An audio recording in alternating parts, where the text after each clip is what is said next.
चलिए। ओम नमः सिद्धेभ्यः।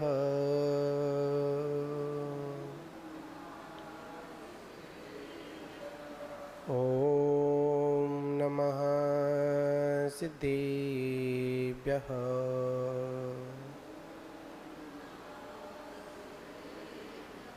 ओम नमः सिद्धेभ्यः।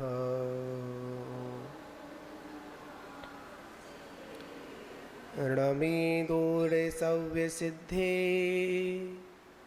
झाणुत्तम खबु देह देह संसारे। 10 10 दो दोणा जुड़े 10 दो अणु पे हरणम बुक्षी। नमो वरिहंताणम नमो सिद्धाणम नमो आयरीयाणम नमो वज्रायाणम नमो लोहे सवसाहुणम। पंच परमेष्टि भगवान की, 24 भगवान की, शांतिनाथ भगवान की, परम पूज्य आचार्य श्री कुंद कुंद देव स्वामी की, आचार्य श्री 108 आदि सागर महावीर कीर्ति विमल सागर जी गुरु महाराज की, परम पूज्य तपस्वी सम्राट आचार्य गुरुदेव सन्मति सागर जी गुरु महाराज की, परम पूज्य परंपराचार्य श्री 108 सौभाग्य सागर जी गुरु महाराज की, अहिंसा महे विश्व धर्म की।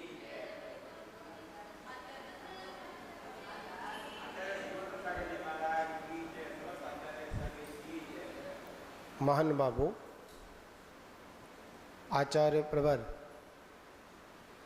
श्री कुंद कुंद देव स्वामी हम जैसे रागियों को राग से मुक्त कराने के लिए 12 अनपेक्षाओं को भाने की हमको सतत प्रेरणा देते हैं। अगर ये जीव अगर अपना कल्याण करना चाहता है तो इन 12 अनपेक्षाओं का चिंतन प्रति समय प्रति क्षण करना चाहिए और उसमें भी ऐसी भावना का चिंतन दिया जिससे कर्मों का आने का द्वार जो है वह हमारी आश्रव अनुपेक्षा। आश्रव मतलब कर्मों के आने का द्वार। ये कर्म किस प्रकार आते हैं, कैसे आते हैं, इनका चिंतन करना। क्योंकि जब तक हमको ये पता नहीं होगा कि ये कहाँ से आ रहा है तो हम उसको रोक भी नहीं पाएंगे। यह आश्रवानुपेक्षा हमको ये संकेत देती है, यह संदेश देती है कि देखो यह जीव अनादिकाल से इस संसार सागर में परभ्रमण कर रहा है और परभ्रमण करने का कारण अगर है तो ये कर्म, और जो कर्मों का आना है उसे आश्रव कहते हैं। पहले आप ठीक से इसका परीक्षण कर लो कि आखिर में ये कहाँ कहाँ से ये कर्म किस किस के माध्यम से कहाँ कहाँ छिद्र है, कहाँ कहाँ द्वार है, उनका चिंतन करो। देखो आखिर में कर्म जो आ रहे हैं, जैसे हमारे घर में अचानक कोई गंदगी इकट्ठी हो जाती है और जब गंदगी इकट्ठी हो जाती है और गंदगी आ गई और इकट्ठी भी हो गई, उसके बाद हम लोग क्या करते हैं, पूरे घर का परीक्षण करते हैं और फिर वहाँ पर सोचते हैं आखिर में ये गंदगी कहाँ कहाँ से आ रही है। ठीक, और गंदगी जहाँ जहाँ से आ रही है उसको फिर देखते हैं, यहाँ से आ रही है, वहाँ से आ रही है, इस प्रकार का। वहाँ तो गंदगी के आने पर चिंता होती है। क्या चिंता होती? अरे अभी तो साफ किया था, अब फिर आ गई। पर यहाँ पर चिंता नहीं होती है, यहाँ पर चिंतन होता है। यहाँ पर यह जीव उन कर्मों से बंद अवस्था को प्राप्त होने पर, और बंद से पहले आश्रम होगा, और आश्रम में बता दिया ये कर्मों के आने के द्वार है, इनका चिंतन करो पहले आप। आखिर ये कहाँ से ये कर्म आ रहे हैं? तो 57 आश्रम भेद थे, और 57 आश्रम भेदों में 5 मिथ्वात और 25 कसाय,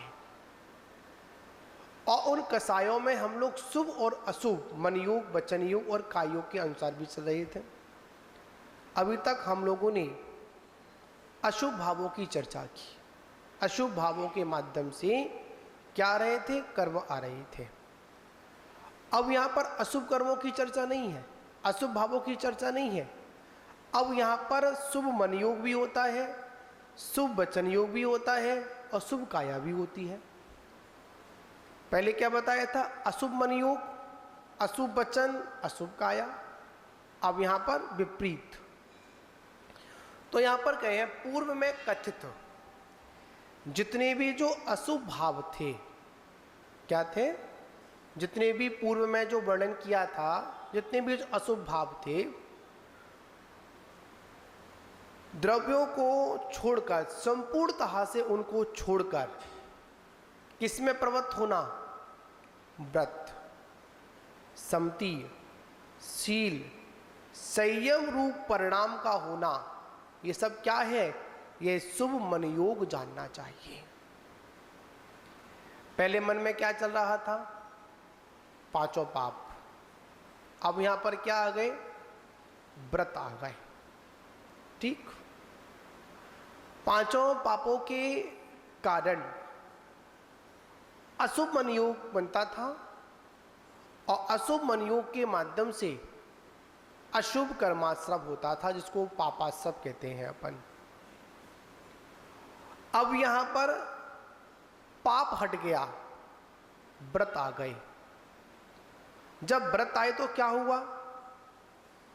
आश्रम तो हो रहा है, वहां पर वो पापाश्रम ना होकर कौन सा आश्रम हो रहा है? पुण्याश्रम भी हो रहा है। शमयसार ग्रंथ में पाप और पुण्य अधिकार है। कौन सा अधिकार है? पाप और पुण्य अधिकार है। आचार्य महाराज ने पाप और पुण्य के अधिकार को बहुत ही सुंदर तरीके से समझाने का प्रयास किया। क्या किया? कि ये किया कि कुछ लोग ऐसे हैं जो पाप को तो छोड़ देते हैं, पर कुछ लोग ऐसे हैं जो पुण्य को पकड़कर बैठ जाते हैं। नहीं, आचार्य ने कहा कि नहीं, ऐसा नहीं करना है।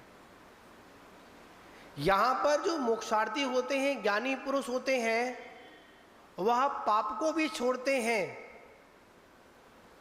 और पुण्य को भी अच्छा नहीं मानते हैं। पुण्य को तब तक अच्छा मानते हैं जब तक उनको मंजिल की प्राप्ति नहीं हो जाती।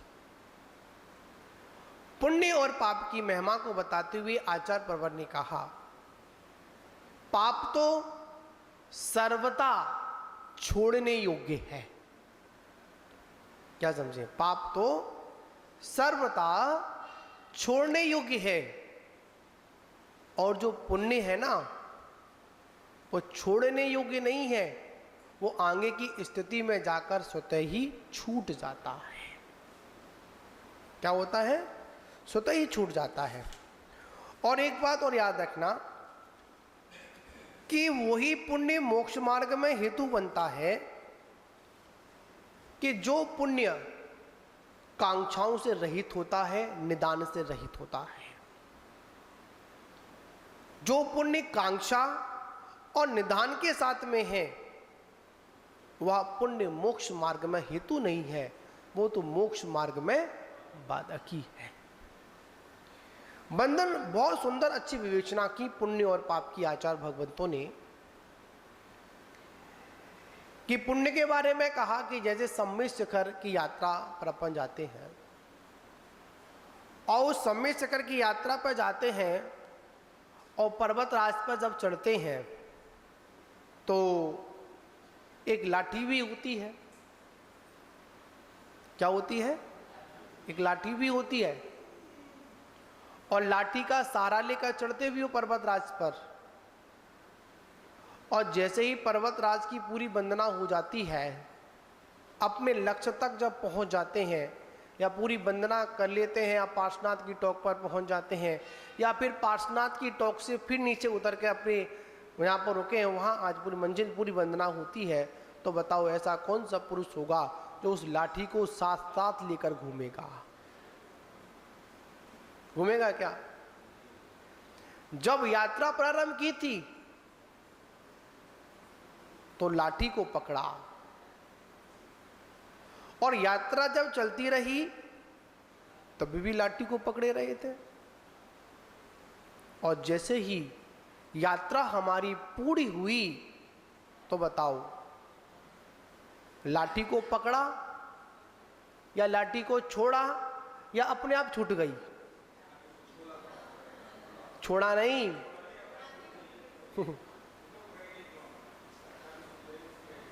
अपने आप छूट गई। ऐसा कौन सा पुरुष है जो कार्य सिद्धि के बाद, सर्व सिद्धि के बाद साधनों को पकड़ा रहे? ये बात निश्चित है, कार्य की सिद्धि साधनों से होगी और सिद्धि होने के बाद साधनों को पकड़ा रहे, ऐसा भी नहीं है। यहां पर बहुत सुंदर व्याख्यान आता है समझने के लिए, पुण्य पाप अधिकार है। आचार्य कुंद स्वामी ने बहुत सुंदर विवेचना भी की इसके ऊपर, बहुत उसमें उदाहरण भी आते हैं पुण्य पाप अधिकार पर। जैसे हम लोग प्रथम सीढ़ी पर पैर रखा और जब दूसरी सीढ़ी पर पैर रखते हैं तो बताओ पहली वाली सीढ़ी छूट जाती है, छोड़ते हो? बताओ लव जी, छूट जाती है ना, छोड़ते नहीं हो? याद रखना, जहां पर कर्तव्य बुद्धि है, कर्ता बुद्धि है, कौन सी बुद्धि है? जहां पर कर्ता बुद्धि है वहीं पर संसार है। कौन सी बुद्धि है? जहां पर कर्ता बुद्धि है, कर्तव्य बुद्धि है। एक होती है कर्ता बुद्धि और एक होती है कर्तव्य बुद्धि, दोनों में फर्क है। कर्ता बुद्धि में मैं करने वाला हूं और कर्तव्य बुद्धि में सहजता से जितना हो रहा है उतना मैं ये कर्तव्य है। तो यहां पर बात है, पहली सीढ़ी पर चढ़ने के बाद दूसरी सीढ़ी स्वतः ही छूट जाती है, छोड़ने की आवश्यकता नहीं पड़ती है। समझे ना? तो उसी प्रकार जब हम अपनी साधना में उत्कृष्ट अवस्था को प्राप्त करते हैं तब क्या होता है? जो हमारा पुण्य होता है ना, वो क्या होता है? स्वतः ही छूट जाता है, छोड़ने की आवश्यकता नहीं पड़ती है। तो यहां पर कहा कि पाप से अशुभ होता है और अशुभ से अशुभ कर्माश्रम होता है, अशुभ योग बनता है। अब यहां पर क्या कहा? अशुभ को हटाकर क्या आ गया? शुभ। शुभ में क्या आया? व्रत। व्रत कितने होते हैं? 5। अहिंसा, सत्य, आचौर्य, ब्रह्मचर्य और अपरिग्रह। इसको विभाजन किया 2 भागों में, देश व्रत और एक देश और सर्वदेश। एक देश में अणुव्रत आ गए और सर्वदेश में महाव्रत आ गए। ठीक। सम्मति, समति किसे कहते हैं? 5 समति होती है। और समति का काम क्या होता है? समति का काम होता है जो व्रत लिए हैं उनको पलवाना। क्या पलवाना? जो व्रत लिए हैं उन्हें क्या करना? उसको पलवाना। तो यहां पर 5 महाव्रत, 5 समति, और यहां पर आ गया सील। सील में अपन ले लेंगे मनोगुप्ती, वचन गुप्ती और काय गुप्ती। क्या बन गया? सील में क्या आ गया? मन को भी ब्रेक लगा दिया, वचन को भी और काया को भी। तो 5 महाव्रत, 5 समति और 3 गुप्ती सील के अंतर्गत। तो वो क्या आ गया? ये हमारा 13 प्रकार का चारित्र बन गया। कितना बन गया? 13 प्रकार का चारित्र बन गया। पंच महाव्रत संचरण, समति 5 प्रकार, पंच प्रबल इंद्रिय विजय, कर्म निर्जरा सार। निर्जरा भावरा में इसका वर्णन आएगा, है ना। तो यहां पर अशुभ की और शुभ की बात चल रही है। तो यहां पर शुभ में 13 प्रकार का चारित्र। श्रावक के पास 12 व्रत होते हैं, साधुओं के पास 13 प्रकार का चारित्र होता है। ठीक एक कदम श्रावक पीछे होता है। तो श्रावकों में 12 व्रत कौन से होंगे? 5 आड़ूर-व्रत, 3 गुण-व्रत और 4 शिक्षा-व्रत। तो कितने हो गए? ये 12 व्रत हो गए। और इन 12 व्रतों को श्रावकों को पालना चाहिए। जो श्रावक 12 व्रतों को पालन नहीं करता है वो श्रावक नहीं है। कौन नहीं है? श्रावक नहीं है। कौन? जो 12 व्रतों का पालन करता है। जैसे कहते हो ना, जो साधु 13 प्रकार का चारित्र का पालन नहीं करता वो साधु की संज्ञा में नहीं है। तो उसी प्रकार जो श्रावक 12 व्रतों का पालन नहीं करता वो श्रावक नहीं है। कौन है? एक ग्रस्त है, एक मनुष्य है, एक सामान्य प्राणी है। याद रखना, श्रावक पद पता कहां लगता है? 5वें गुण स्थान में, चतुर्थ गुण स्थान में। और इससे पहले के गुण स्थान में क्या लगता है? ग्रस्त।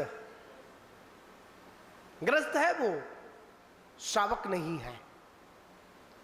और ग्रस्तों में भी कह दिया सदग्रस्त। ग्रस्तों के कितने भेद किए? 2 भेद किए, एक ग्रस्त और एक सदग्रस्त। ग्रस्त कौन? प्रथम गुण स्थान से लेकर तृतीय गुण स्थान तक जितने भी श्रावक हैं, जितने भी जीव हैं, जिनकी भी ग्रस्ती बसी है, उन्हें क्या कहते हैं? अपन ग्रस्त कहते हैं। और चौथे गुण स्थान से लेकर 5वें गुण स्थान तक जितने भी जो ग्रस्त हैं उन्हें अपन क्या कहते हैं? उनको अपन सदग्रस्त कहते हैं। अब सदग्रस्त के भी 2 भेद, एक अव्रती सदग्रस्त, एक व्रती सदग्रस्त। समझे ना? अव्रती में कौन आ जाएगा? सम्यक दर्शन तो है पर उसके जीवन में कोई भी व्रत आदि नहीं है, तो वो क्या कहलाता है? वो सदग्रस्त कहलाता है ना। और जिसके पास में व्रत है, क्या है? व्रत है, और व्रतों के साथ अपना जीवन व्यतीत कर रहा है, तो कौन सा ग्रस्त कहलाएगा? व्रती सदग्रस्त, जिसको अपन श्रावक और श्राविका की उपमा से क्या करते हैं? विभूषित करते हैं। आज हम हर व्यक्ति को श्रावक शब्द से संबोधन कर देते हैं। नहीं, श्रावक कौन है? जो 12 व्रतों से विभूषित है। ठीक है ना। तो यहां पर क्या आया? 5 महाव्रत, 5 व्रत और 5 समति और 3 गुप्ती। ठीक है ना। और देखिए शिक्षा व्रत, अब यहाँ समझ लें अपन, गुण व्रत शिक्षा व्रत को समझें अपन, विवेचन करते फिर समझ लेते हैं कि गुण व्रत क्या करते हैं कि हमारे व्रतों में वृद्धि करें, उन्हें क्या कहते हैं, उनको गुण व्रत कहते हैं। शिक्षा व्रत किसे कहते हैं, शिक्षा व्रत जो होते हैं जो हमको मुनि बनने की या आगे बढ़ने की क्या देते हैं, शिक्षा देते हैं, उसको शिक्षा व्रत कहते हैं। तो महाव्रतों में और अणु व्रतों में कुछ ज्यादा अंतर नहीं है, मात्र ग्रस्त को ग्रस्त की शैली से समझाया गया है और मुनियों को मुनियों की से समझाया गया है, पर दोनों का समझाने का लक्ष्य क्या है, मात्र एक ही लक्ष्य है, इस आत्मा का कल्याण हो। आचार्य भगवत अनेक अनेक प्रकार से एक जीव को समझाने का प्रयास करते हैं, एक नहीं जाने कितने कितने उदाहरणों का प्रयोग करते हैं, किसको समझाने के लिए, एक जीव को समझाने के लिए। पर जीव की समझ में आए तब ना, समझ में नहीं आती है। एक बात को समझाने के लिए आचार्य ने जाने कितने कितने ग्रंथों को लिख दिया, पर क्या करें, हमारी बुद्धि में कुछ घुसता ही नहीं है, प्रवेश ही नहीं करता है। क्यों नहीं करता है, बस हमारे संस्कार अनादिकाल से ऐसे है ना, बस वही करते आए हैं और वही कर रहे हैं। याद रखना, अशुभ निमित्त से अशुभ आश्रम होता है और शुभ निमित्त से शुभ आश्रम होता है। ठीक, तो यहाँ पर पांच महाव्रत, 5 समतीय और गुप्ती के बारे में कहा, और उसके बाद कहा संयम परिणामम। कैसे परिणाम, संयम रूप परिणाम। संयम में क्या आ गया, संयम कितने प्रकार का होता है, संयम के भी 2 भेद किए गए, एक प्राणी संयम और एक इंद्रिय संयम। प्राणी संयम में क्या आया, 6 निकाय के जीव, स्थावर और 5 मतलब त्रस और 5 स्थावर, 6 निकाय के जीवों की क्या करना, रक्षा करना।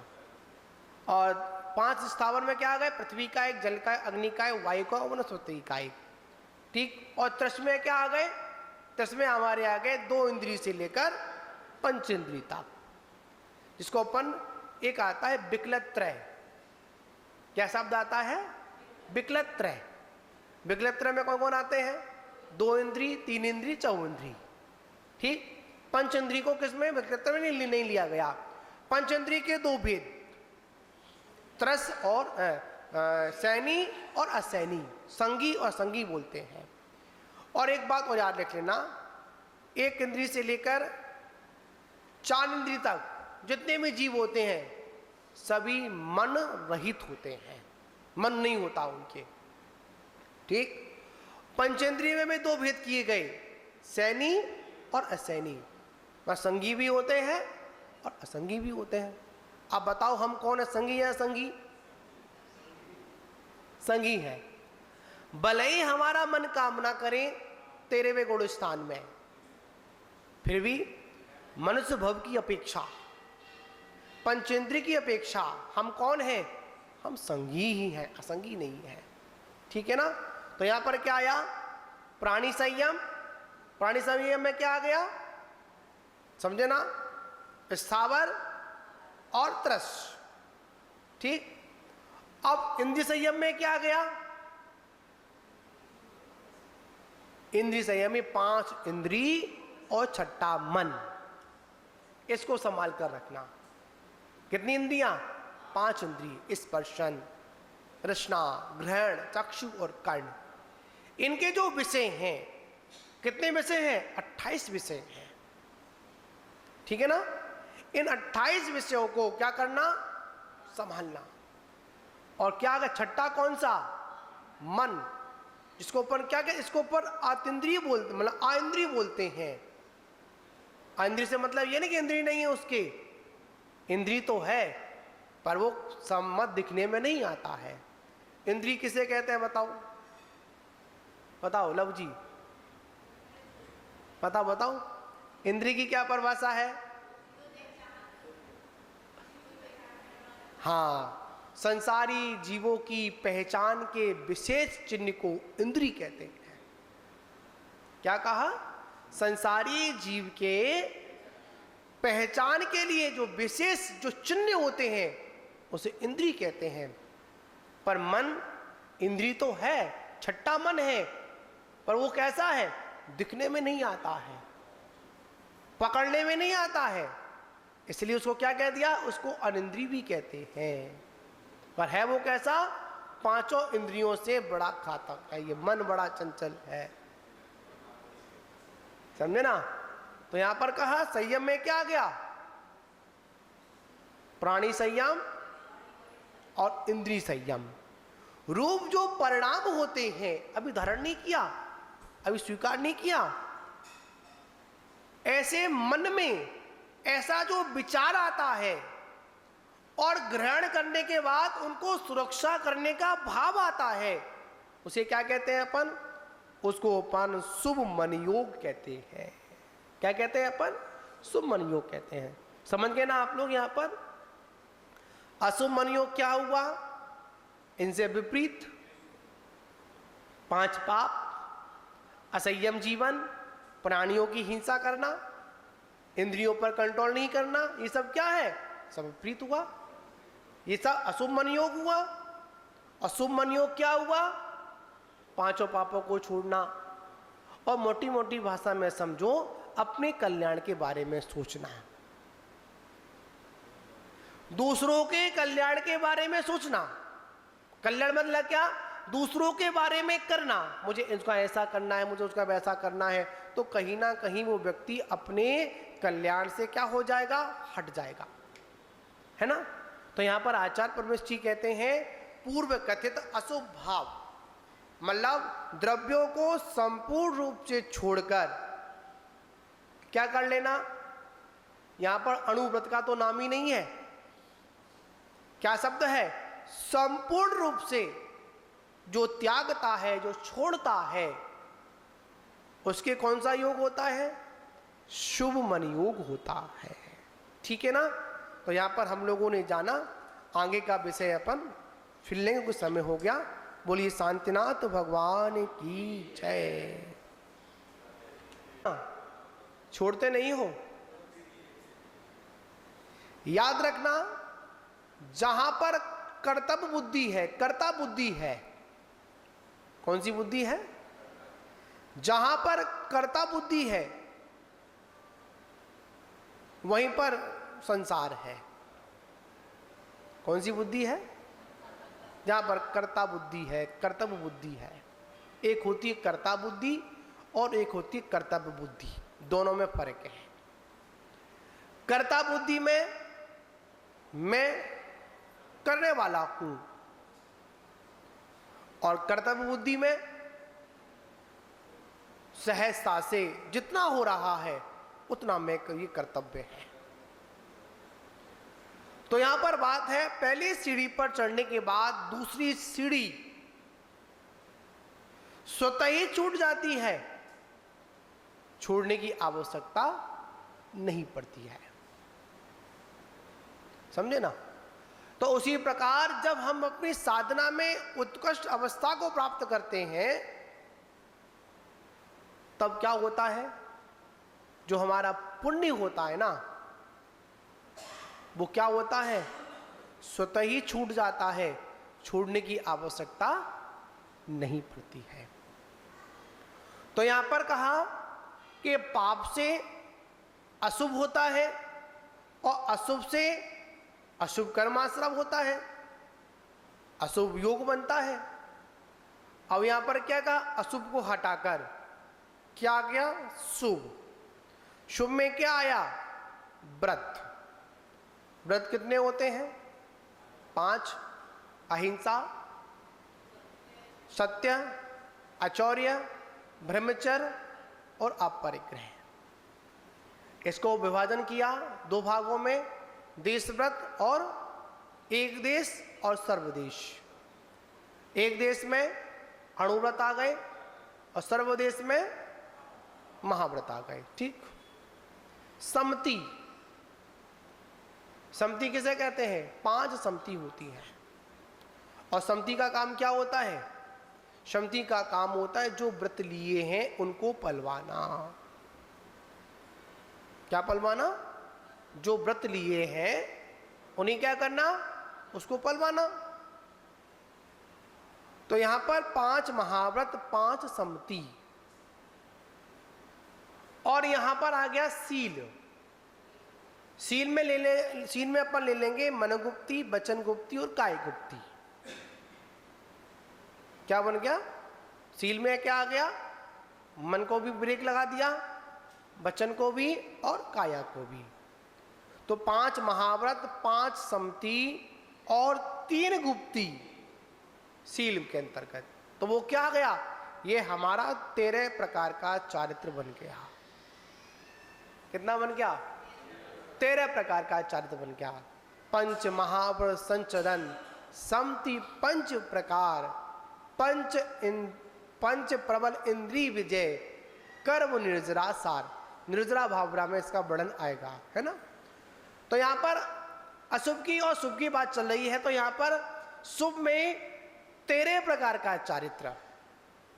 श्रावक के पास 12 व्रत होते हैं, साधुओं के पास 13 प्रकार का चारित्र होता है। ठीक एक कदम श्रावक पीछे होता है। तो श्रावकों में 12 व्रत कौन से होंगे? 5 अणुव्रत, 3 गुणव्रत और 4 शिक्षा व्रत। तो कितने हो गए? ये 12 व्रत हो गए। और इन 12 व्रतों को श्रावकों को पालना चाहिए। जो श्रावक 12 व्रतों को पालन नहीं करता है वो श्रावक नहीं है। कौन नहीं है? श्रावक नहीं है। कौन? जो 12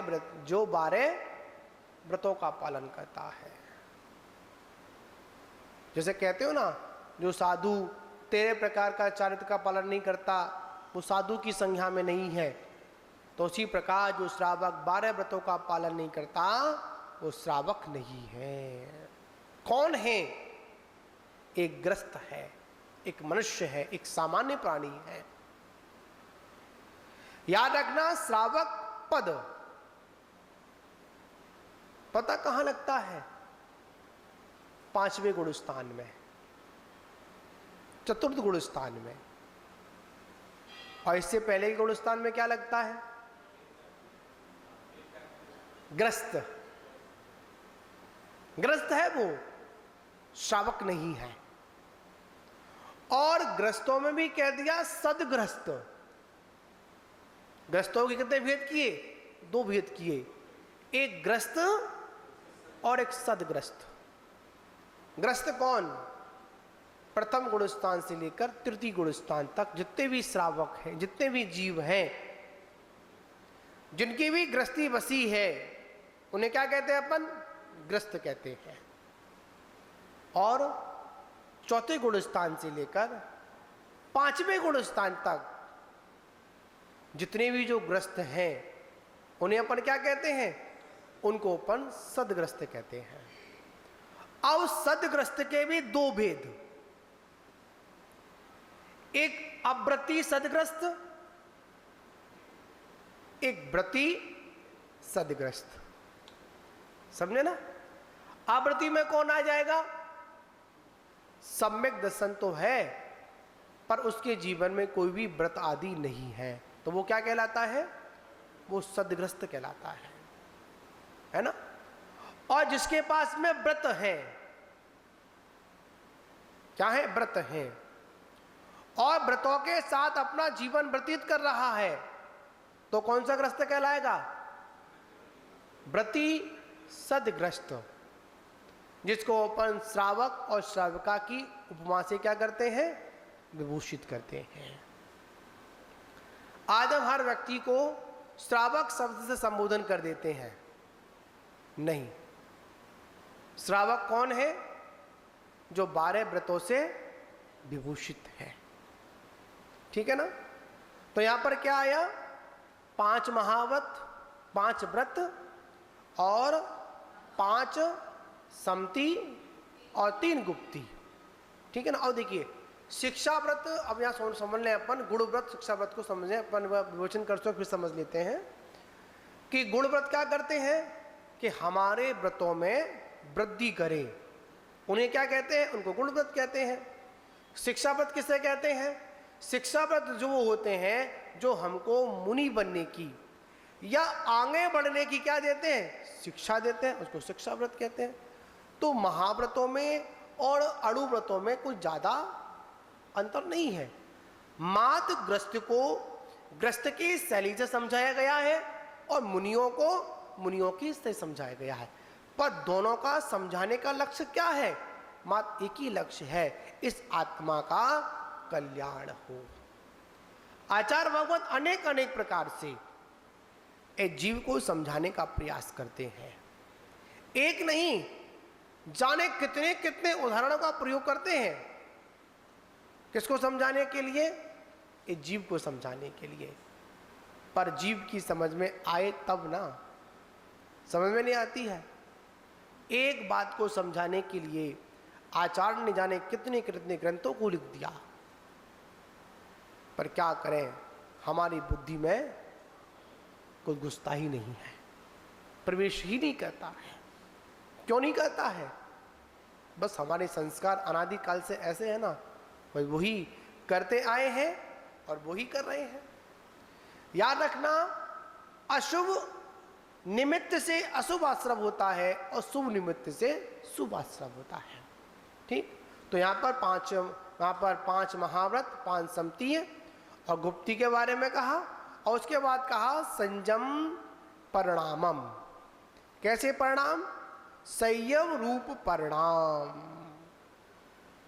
संयम में क्या आ गया, संयम कितने प्रकार का होता है, संयम के भी 2 भेद किए गए, एक प्राणी संयम और एक इंद्रिय संयम। प्राणी संयम में क्या आया, 6 निकाय के जीव, स्थावर और 5 मतलब त्रस और 5 स्थावर, 6 निकाय के जीवों की क्या करना, रक्षा करना।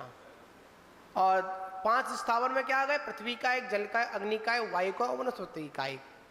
ठीक, और त्रस में क्या आ गए, त्रस में हमारे आ गए 2 इंद्रिय से लेकर 5 इंद्रिय तक, जिसको अपन एक आता है विकलत्रय। क्या शब्द आता है, विकलत्रय। विकलत्रय में कौन कौन आते हैं, 2 इंद्रिय, 3 इंद्रिय, 4 इंद्रिय। ठीक, 5 इंद्रिय को किसमें, विकलत्रय में नहीं लिया गया। 5 इंद्रिय के 2 भेद, त्रस और सैनी और असैनी, संगी और संगी बोलते हैं। और एक बात और याद रख लेना, 1 इंद्रिय से लेकर 4 इंद्रिय तक जितने भी जीव होते हैं सभी मन रहित होते हैं, मन नहीं होता उनके। ठीक, पंचेंद्रिय में 2 भेद किए गए, सैनी और असैनी। वह संगी भी होते हैं और असंगी भी होते हैं। अब बताओ हम कौन है, संगी या असंगी, संगी है। भले ही हमारा मन कामना करे 13वें गुण स्थान में, फिर भी मनुष्य भव की अपेक्षा, पंचेंद्रिय की अपेक्षा हम कौन हैं, हम संगी ही हैं, असंगी नहीं है। ठीक है ना। तो यहां पर क्या आया, प्राणी संयम। प्राणी संयम में क्या आ गया, समझे ना, स्थावर और त्रस। ठीक, अब इंद्रिय संयम में क्या आ गया, इंद्रिय संयम में 5 इंद्रिय और 6ठा मन। इसको संभाल कर रखना। कितनी इंद्रियां, 5 इंद्रिय, स्पर्शन, रसना, ग्रहण, चक्षु और कर्ण। इनके जो विषय हैं, कितने विषय हैं, 28 विषय हैं। ठीक है ना। इन 28 विषयों को क्या करना, संभालना। और क्या आगे 6ठा कौन सा, मन, जिसको अपन क्या कहते, इसको ऊपर आतिंद्रिय बोलते, मतलब आइंद्रिय बोलते हैं। आइंद्रिय से मतलब ये नहीं कि इंद्रिय नहीं है उसके, इंद्रिय तो है पर वो सम्मत दिखने में नहीं आता है। इंद्रिय किसे कहते हैं बताओ, बताओ लव जी, बताओ बताओ, इंद्रिय की क्या परिभाषा है, हाँ, संसारी जीवों की पहचान के विशेष चिन्ह को इंद्री कहते हैं।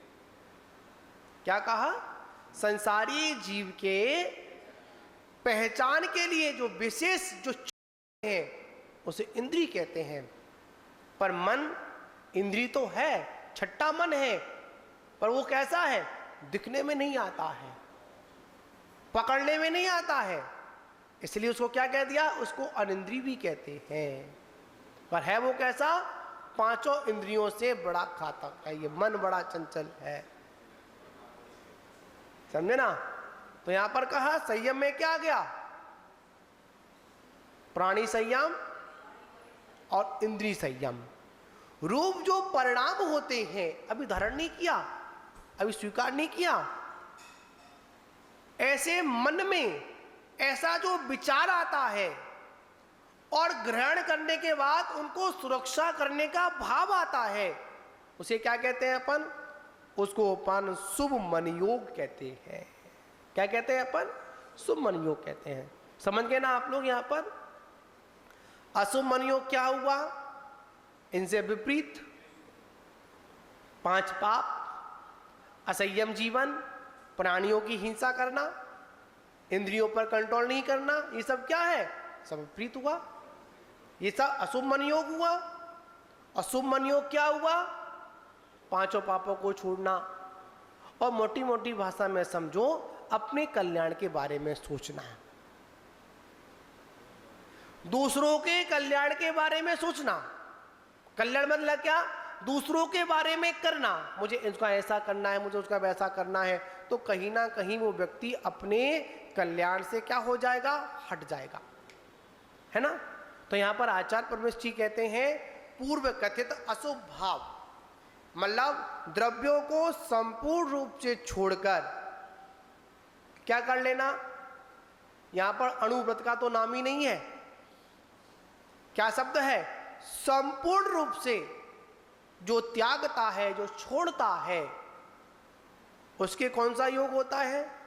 शुभ मन योग होता है। ठीक है ना? तो यहां पर हम लोगों ने जाना, आगे का विषय अपन फिर लेंगे, कुछ समय हो गया। बोलिए शांतिनाथ भगवान की जय।